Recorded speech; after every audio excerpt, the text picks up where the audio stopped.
अस्सलामुअलैकुम मेरे प्यारे दोस्तों, मैं उम्मीद करता हूँ सभी दोस्त ठीक होंगे। अल्लाह ताला सब दोस्तों को सेहत तंदुरुस्ती दे, आमीन। दोस्तों, आज की और अभी की एक शारजा गवर्नमेंट की तरफ से एक न्यू अपडेट आ रही है।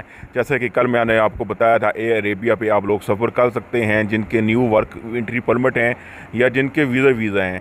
तो उनके मतलब पूरी न्यूज़ डिटेल आई है और उन्होंने बताया है कि कुछ एप्लीकेशनें हैं जिनको जो भी लोग शारजा एयरपोर्ट पे आ रहे हैं उनको अपने मोबाइल के अंदर ये करना लाजम है। चलते हैं न्यूज़ की पूरी डिटेल की तरफ। एयर इंडिया एक्सप्रेस ने अपने मुसाफिरों को मुतला किया है कि शारजा जाने वाले अफराद को मुत्तहदा अरब अमीरात फास्ट ट्रैक और ICA मुत्तहदा अरब अमीरात की स्मार्ट एप्लीकेशनों को डाउनलोड करना होगा, जिनकी तस्वीरें आपकी स्क्रीन पर आ रही हैं। ये दोनों एप्लीकेशनें डाउनलोड करना लाजम होंगी। ये मुतला किया गया था कि दुबई पहुंचने वाले मुसाफिरों को सिर्फ GTRFA general directorate of residency and foreign affairs से इजाज़त की ज़रूरत होती है, लेकिन फिर भी बहुत से लोगों को ICA फेडरल अथॉरिटी पर शनाख्त और शरीयत के इजाज़तनामे के लिए भी कहा जाता है।